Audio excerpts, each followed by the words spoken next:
Hello all of you. Question answer की series में आज हम चैप्टर 20 करने जा रहे हैं। ये चैप्टर आपका 20 है। इससे पहले के 19 चैप्टर तक अपलोड किए जा चुके हैं। अगर आपने नहीं देखा है तो आप देख लीजिए। ये आपका हिंदी भाषा इतिहास और वर्तमान है। ठीक है, ये आपका जो सब्जेक्ट है वो है हिंदी भाषा इतिहास और वर्तमान। ये इग्नू BA का सब्जेक्ट है जिसका कोड है BHD 106 या फिर EHD 06। ठीक है, इसमें लास्ट 10 ईयर में जितने भी क्वेश्चंस पूछे गए हैं वो सारे हम यहाँ कर रहे हैं। तो आप मेरे साथ वीडियो में बने रहिए। और इससे पहले कि अगर आपने वीडियो नहीं देखे हैं तो आप प्लेलिस्ट चेक कर लीजिए, उसमें आपको सभी वीडियो मिल जाएंगे। ठीक है, इस चैप्टर का नाम है उच्च शिक्षा में हिंदी। ठीक है, तो चलिए देखते हैं इसके क्वेश्चन आंसर क्या क्या क्वेश्चन है इसके। फर्स्ट क्वेश्चन आपसे इसमें पूछा गया है कि भारत में उच्च शिक्षा में हिंदी के स्थान को समझाइए। ठीक है, भारत में उच्च शिक्षा में हिंदी के स्थान को समझाइए। या फिर आपसे पूछा जा सकता है कि उच्च शिक्षा के स्वरूप की चर्चा कीजिए। ठीक है, उच्च शिक्षा से संबंधित कोई क्वेश्चन आता है, कैसे भी घुमा के आए आपको आंसर यही लिखना है। ठीक है, भारत में उच्च शिक्षा की अगर बात की जाती है तो आपको यही आंसर देना है।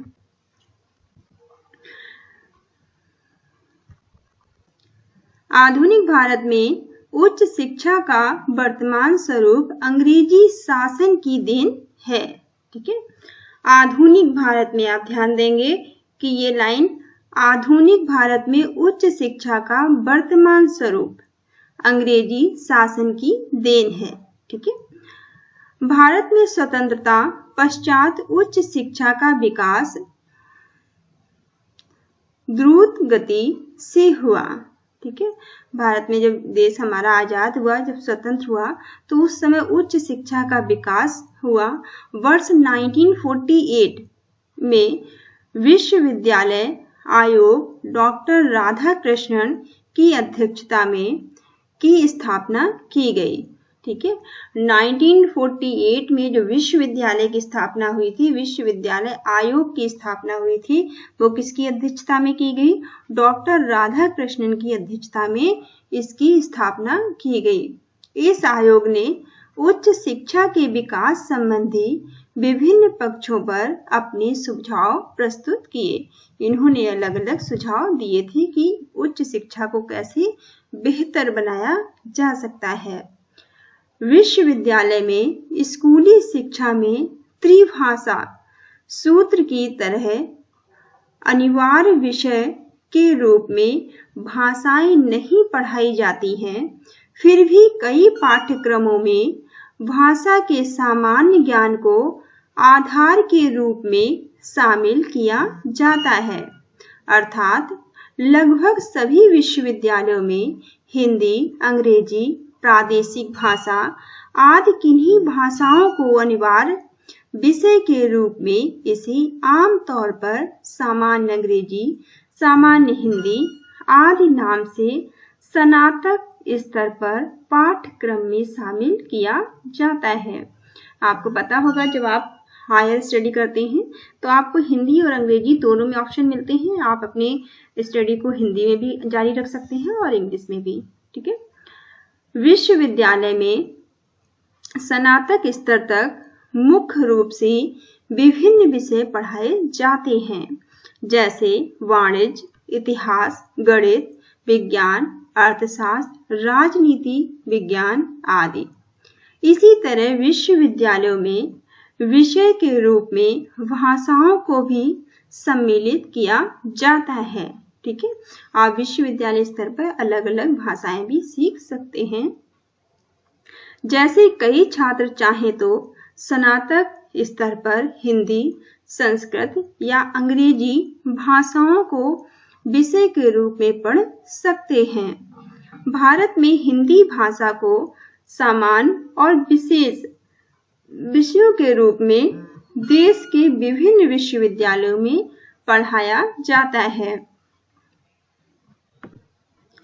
स्नातकोत्तर स्तर पर छात्र किसी एक विषय को लेकर विशेषज्ञता की ओर प्रवृत्त हो सकते हैं। कहने का मतलब ये है कि आप हायर स्टडी में किसी भी एक विषय पर अपना स्पेशलाइजेशन कर सकते हैं। ठीक है, आमतौर पर स्नातकोत्तर स्तर पर एक ही विषय पढ़ाया जाता है। इसी तरह हिंदी या संस्कृत और अंग्रेजी आदि किसी भाषा में एमए कर सकते हैं। एमए के स्तर पर अन्य कोई विषय या अन्य कोई भाषा नहीं पढ़ाई जाती है, किंतु विश्वविद्यालय में इसकी व्यवस्था होती है। ठीक है, लेकिन कुछ ऐसे विश्वविद्यालय भी हैं जिनमें की ऐसी व्यवस्था होती है कि आप एक से ज्यादा चीजें पढ़ सकते हैं।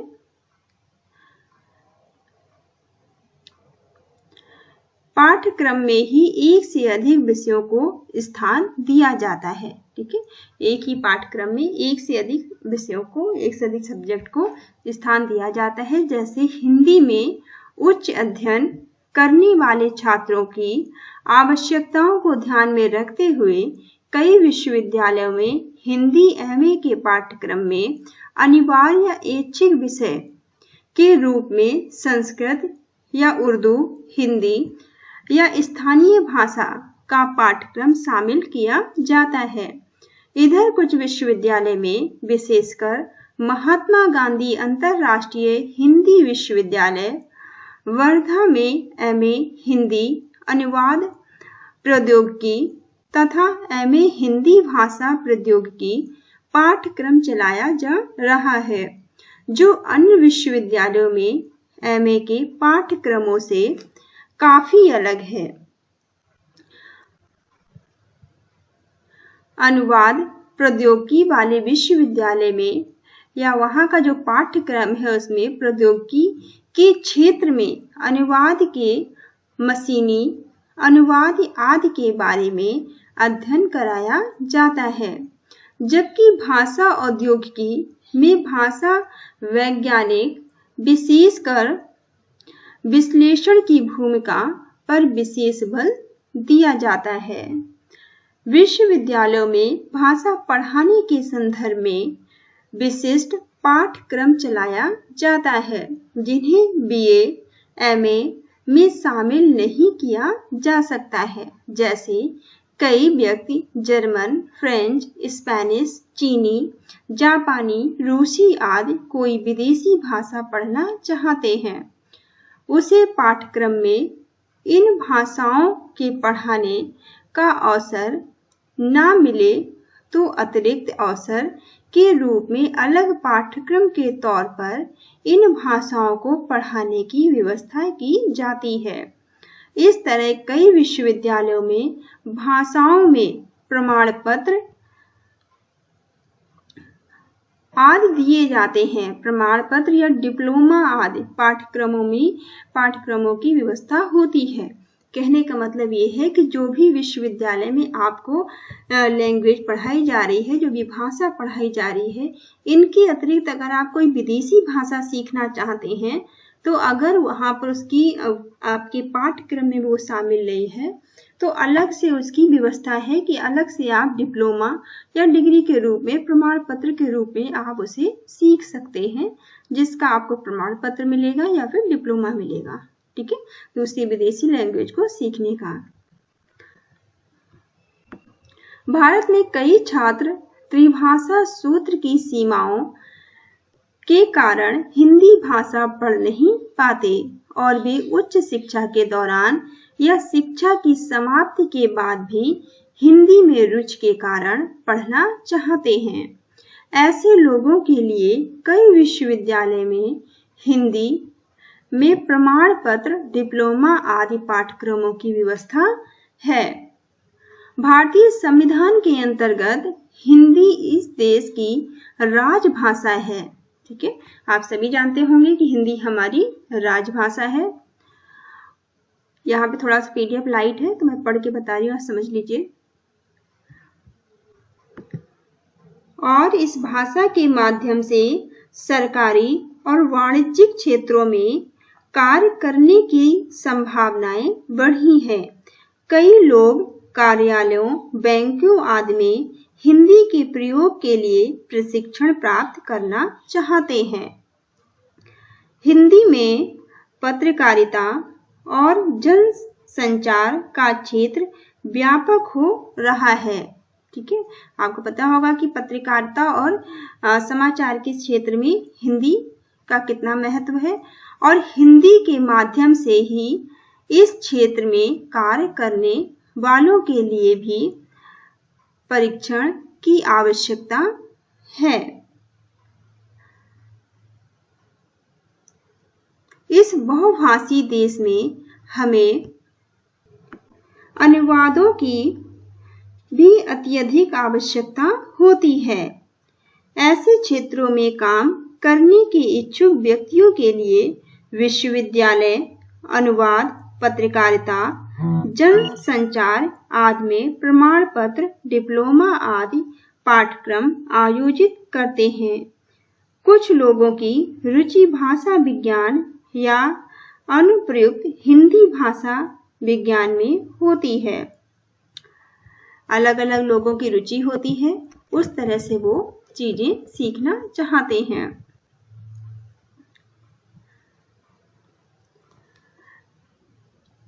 यह अनुप्रयुक्त हिंदी भाषा विज्ञान में होती है।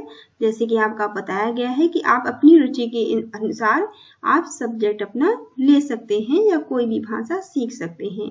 वे कुछ संस्थाओं और विश्वविद्यालयों में इस प्रकार के पाठ्यक्रम में प्रवेश लेते हैं। ठीक है, अगर आपको कोई विदेशी भाषा सीखनी है, अलग से कोई लैंग्वेज सीखनी है, या आपने पहले हिंदी नहीं सीखी है, आपने बाकी चीजें सीखी हैं, तो आप अकेले किसी सब्जेक्ट में भी भाग ले सकते हैं। आप वहाँ पे एडमिशन ले सकते हैं डिग्री डिप्लोमा के रूप में। ठीक है, कहने का मतलब यहाँ पे यही है। ऐसी व्यवस्था बहुत सारे विश्वविद्यालयों में है।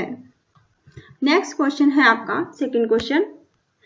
सेकंड क्वेश्चन आपसे पूछा गया है उच्च शिक्षा में भाषा के स्वरूप और संकल्पना के बारे में बताइए। ठीक है, उच्च शिक्षा में भाषा का स्वरूप और संकल्पना पूछी गई है।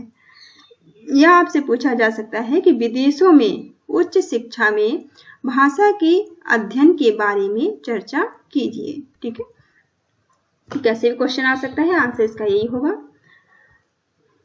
अधिकांश विश्वविद्यालयों में स्नातक, बीए तथा स्नातकोत्तर एमए दोनों पाठ्यक्रमों में हिंदी एक विषय के रूप में पढ़ाई जाती है, किंतु दोनों में अधिक अंतर नहीं दिखाई पड़ता है।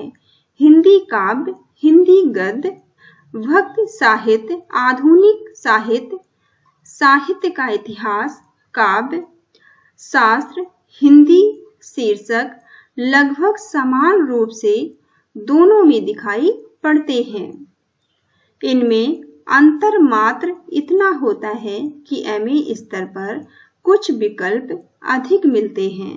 ठीक है, या किन्हीं विषयों में थोड़ा सा अधिक विस्तार दिखाई पड़ता है।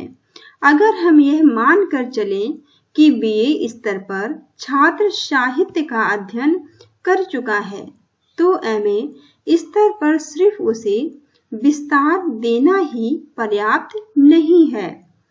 स्नातकोत्तर स्तर पर आवश्यक हो जाता है कि छात्रों के सामने भाषा के जीवन में उपयोग की दृष्टि से नए क्षेत्र खुलने चाहिए। भाषा जो आप सीख रहे हैं वो आप उपयोग में भी ला सकें। इस संदर्भ में साहित्य के पाठ्यक्रमों को उपयोगी बनाने की दृष्टि से कम ही प्रयास हुए हैं। आजकल कंप्यूटर के प्रयोग जीवन के सभी क्षेत्रों में स्वाभाविक हो रहा है। ठीक है, आजकल आप जानते होंगे कि कंप्यूटर के बिना हम लाइफ की कल्पना भी नहीं कर सकते। आज के टाइम में हम जीवन की कल्पना भी बिना कंप्यूटर के, बिना इलेक्ट्रॉनिक डिवाइस के नहीं कर सकते। ठीक है, तो वही बात यहाँ बताने का प्रयास किया गया है कि आजकल कंप्यूटर का प्रयोग जीवन के सभी क्षेत्रों को प्रभावित कर रहा है। इसका महत्व बढ़ता ही जा रहा है। इससे विषयों का अध्यापन भी अछूत नहीं है। ठीक है, पढ़ाई लिखाई स्टडी भी इससे अछूती नहीं है। कंप्यूटर का प्रयोग न केवल अध्ययन अध्यापन के लिए किया जाता है बल्कि शोध के कई क्षेत्रों में भी इसका सफल प्रयोग किया जा सकता है। विश्वविद्यालय स्तर पर भाषा के छात्रों को भाषा के माध्यम से कंप्यूटर पर काम करने का प्रशिक्षण दिया जाना चाहिए। इसी तरह कई ऐसे नए क्षेत्र हैं जिनमें भाषा का उपयोग होता है और उन क्षेत्रों के लिए छात्रों को तैयार किया जाए तो उच्च शिक्षा अधिक सार्थक होगी। अमेरिकी विश्वविद्यालय में पिछले कुछ दशकों में सृजनात्मक लेखन में स्नातक जो एमए होता है, एमए के स्तर पर अध्ययन के कई केंद्र खुले हैं। ठीक है, इनमें छात्रों को साहित्यिक लेखन या सृजन का प्रशिक्षण दिया जाता है। हमारे यहाँ भी सृजनात्मक लेखन का पाठ्यक्रम भी चलाया जाता है। ठीक है, हमारे यहाँ भी इस तरह का कार्यक्रम होता है, हमारे यहाँ भी इस तरह की पढ़ाई करवाई जाती है और अमेरिका में भी इस तरह के बहुत सारे विश्वविद्यालय उन्होंने खोले हैं जिसमें कि एमए की पढ़ाई किसी खास विषय में, किसी खास साहित्य में कराई जाती है। ठीक है, हम उच्च शिक्षा में साहित्य को ही महत्व दें तो भी क्या यह आवश्यक नहीं है कि साहित्यिक प्रतिभा वाले व्यक्तियों को अपनी प्रतिभा विकसित करने का अवसर दें।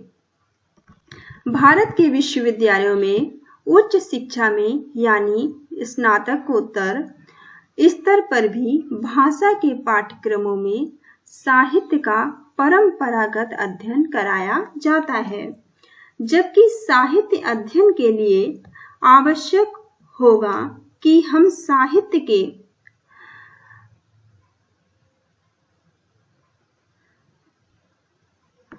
रसास्वादन या ज्ञान के साथ सृजन की प्रतिभा को भी यथासंभव विकसित करें। सृजनात्मक लेखन आजीविका से भी जुड़ता है।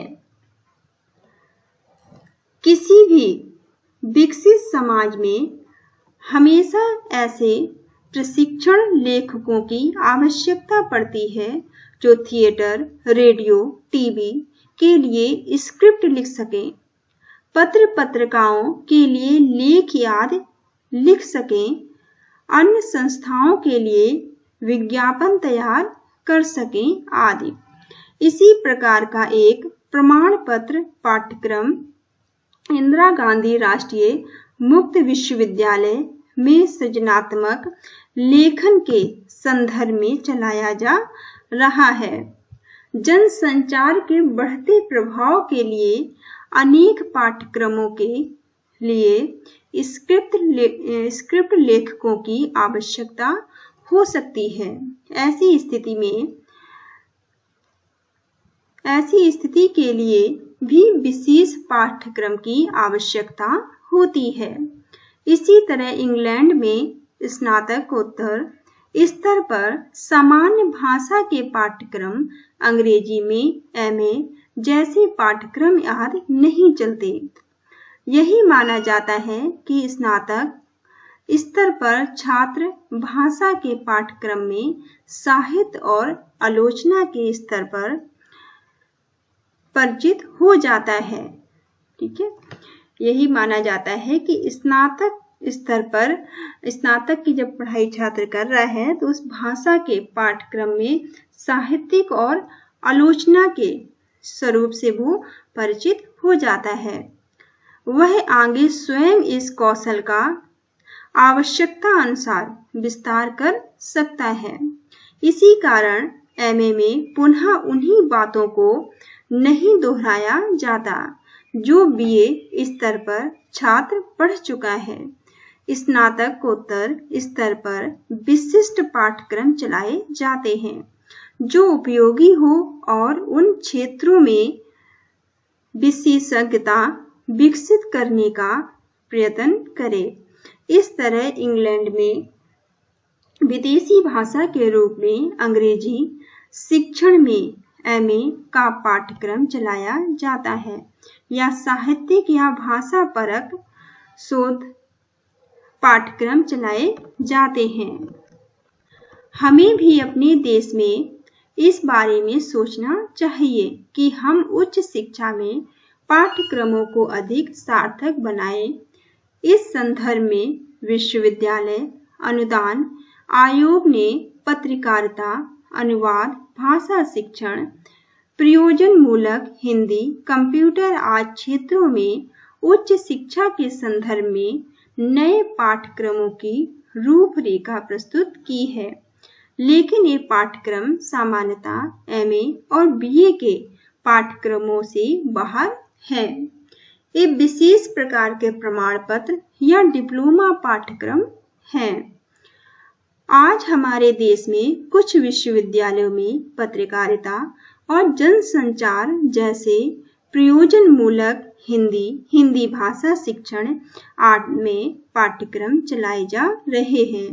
देश में मुक्त विश्वविद्यालय इन विषयों का दूरस्थ शिक्षा के द्वारा अध्यापन करा रहे हैं।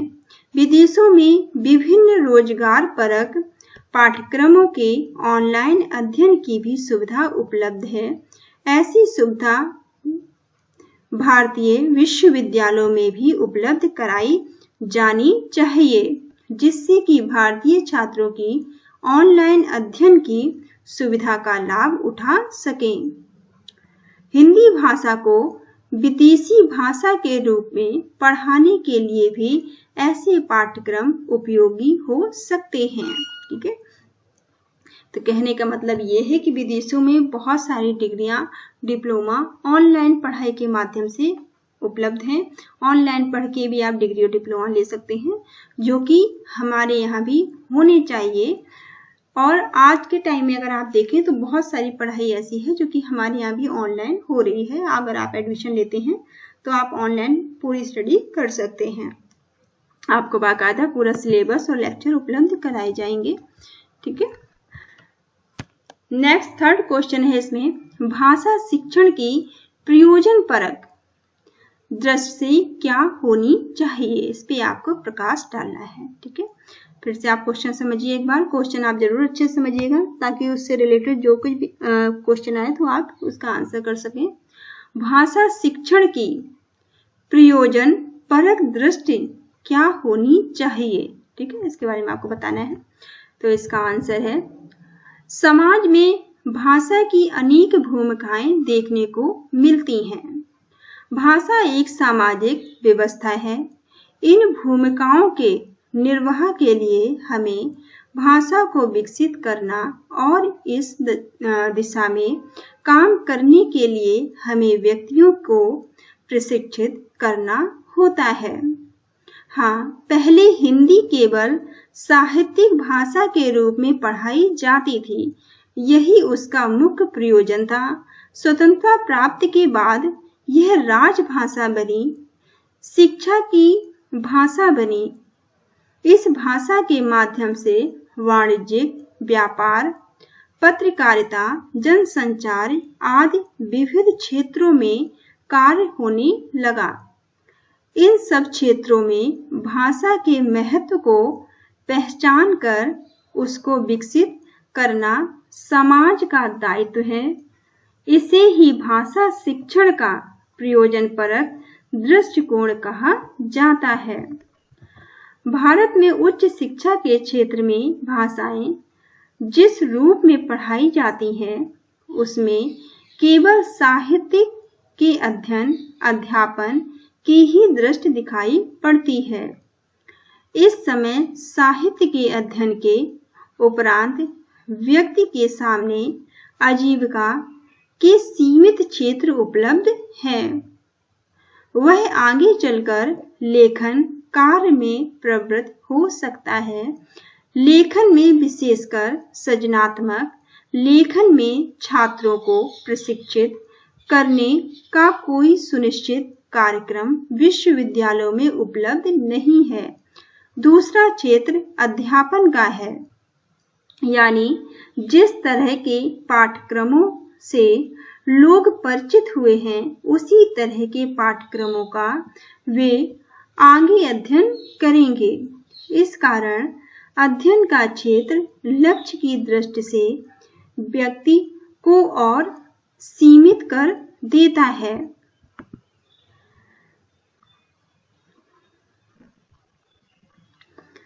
इन बातों को देखते हुए हम कह सकते हैं कि उच्च शिक्षा में अपने देश में जो साहित्य पाठ्यक्रम चल रहे हैं वे आधुनिक जीवन में आवश्यकताओं की पूर्ति के लिए अपर्याप्त हैं। इन सबके कारण समाज में पढ़े लिखे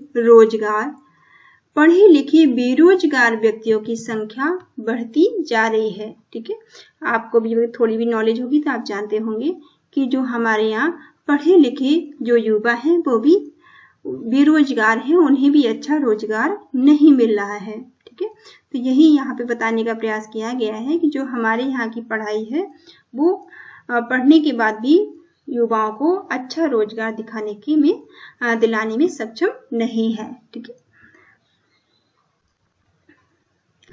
भाषा के अध्यापन में इस महत्व को विदेशों में पहले से पहचान लिया गया था।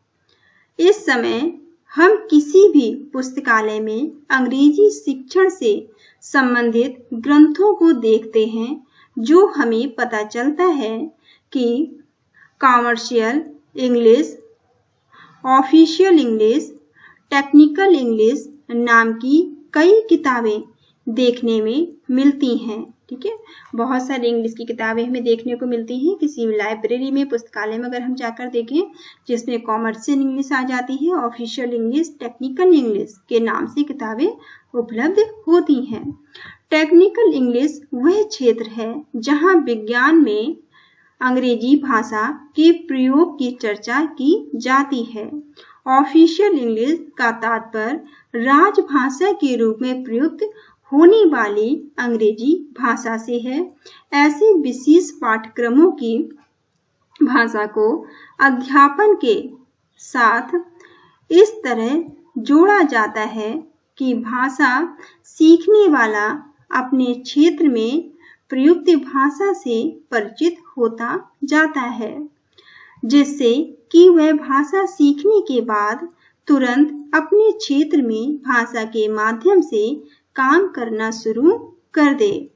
इस प्रकार के प्रयोजनपरक पाठ्यक्रमों की आवश्यकता को देखते हुए आधुनिक युग में विशिष्ट पाठ्यक्रमों का प्रचलन शुरू हुआ है। लेकिन ऐसे पाठ्यक्रम आमतौर पर उच्च शिक्षा के बाहर अतिरिक्त पाठ्यक्रमों के रूप में ही उपलब्ध हैं। इस बात की संभावना हो जा सकती है कि हम स्नातक और स्नातकोत्तर स्तर पर उच्च शिक्षा में भी ऐसे विशिष्ट पाठ्यक्रमों को प्रारंभ करें। अक्सर यह अनुभव किया जाता है कि ऐसे पाठ्यक्रम उच्च शिक्षा के स्तर के अनुरूप नहीं हैं, क्योंकि इनमें साहित्यिक शिक्षा जैसी गरिमा नहीं दिखाई पड़ती है। लेकिन अगर इन क्षेत्रों में प्रयुक्त भाषा के बारे में विश्लेषण किया जाए और इन क्षेत्रों में भाषा के प्रयोग को बढ़ाने के उपाय किए जाएं, तो हम इन क्षेत्रों को न केवल उच्च शिक्षा में ला सकते हैं, बल्कि इससे शोध कार्य को भी जोड़ सकते हैं। इसी तरह भारत में भी 1975 में हिंदी के प्रयोजन मूलक पाठ्यक्रमों के विकास की बात हुई थी।